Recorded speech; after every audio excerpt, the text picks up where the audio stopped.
All right, let's crack a classic 5-mark GCSE maths question. We're talking volume, density, and mass. And I'm going to show you exactly how we can lock in every single one of those marks just by following the official mark scheme, step by step. Okay, so here are the two main players in this problem. On the one hand, you've got this solid steel cylinder, and on the other, a solid brass cube. So right off the bat, we've got two different shapes and two different materials. This is the puzzle we're here to solve. Let's break down the stats, shall we? For the steel cylinder, we're told it has a radius of 3 centimeters and a height of 8, with a density of 7.86. Easy enough. Now, for the brass cube, its side length is a mystery. They just call it h, and its density is a bit higher at 8.5. But here's the kicker, the one piece of information that ties this whole thing together. Their masses are equal. That right there, that's our key. So, what's our mission? It's pretty straightforward. We need to figure out the value of h, that mystery side length of the cube. But, and this is super important, the question is very clear. We have to give the answer correct to one decimal place. You've got to remember that little detail. It's going to be absolutely crucial for getting that final accuracy mark. Right, then let's get into it. First things first, we need to figure out the volume of the cylinder. We've got all the numbers for it, so it's the most logical place to start building our solution, right?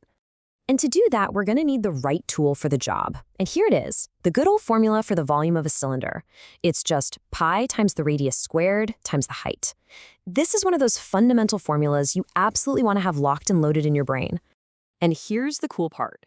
Just by showing you know how to find this volume, just by writing down the process, you're already scoring points. The official mark scheme gives out the very first process mark, what they call a P1, for this exact step. It's like a freebie just for starting correctly.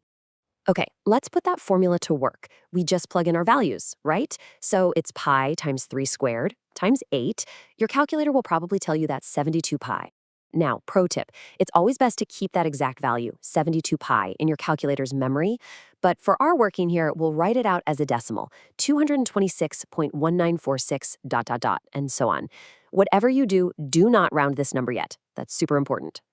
So, bam, there's our first key piece of the puzzle. The cylinder's volume is about 226.19 cubic centimeters. Awesome. Now, let's take this number and use it to figure out the mass. Okay, we've got the volume, now we can find the mass. And this is the step that really connects everything, because remember that key piece of info from the start? The masses of the two shapes are equal. This is where we build that bridge. So how do we find mass? Well, we use another super important formula. Mass equals volume times density. You might know it as the density triangle. This simple little equation is pretty much the engine driving this whole problem. And would you look at that? Another process mark is just sitting there waiting for us.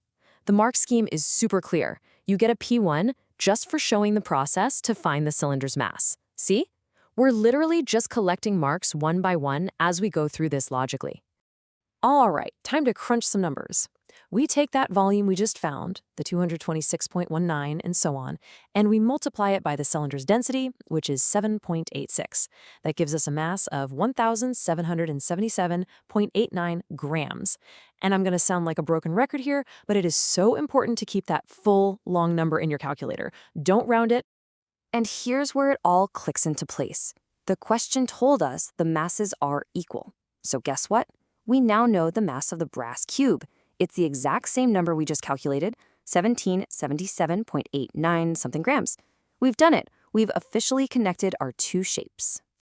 Okay, we are totally on the home stretch now. Think about it. We have the cube's mass and we have its density.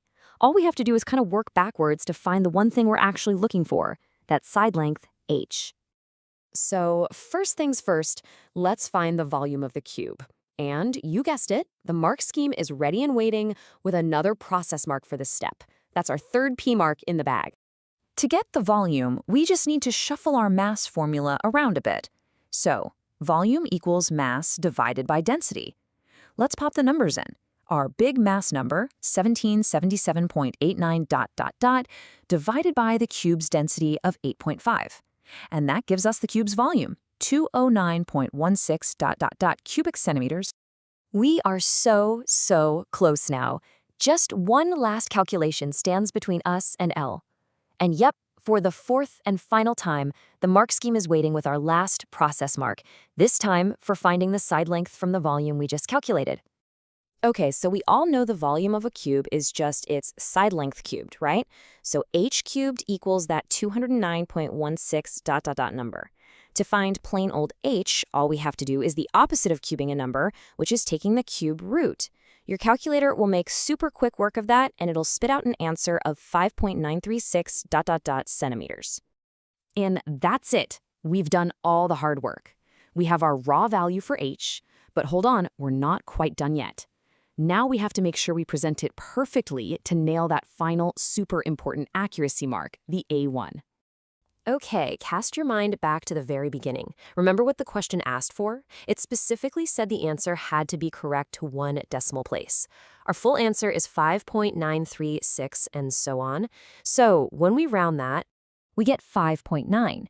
That's because the next digit is a 3, which is less than 5. So we just keep the 9 as it is. Our final answer is 5.9. And just to be 100% sure, let's double check the mark scheme. Look, it says it'll award that final A1 mark for any answer in the range of 5.9 to 5.94. Our answer, 5.9, is right in there. Perfect. That's 5 marks in the bag. Job done. And there you have it. That is how you take apart a tricky 5-mark question. You just break it down into logical, bite-sized pieces. You follow the formulas, you keep an eye on where the marks are, and suddenly a really complex problem becomes totally manageable. It really makes you think, doesn't it? What other big, complicated problems could be solved just by breaking them down into these smaller mark-winning steps?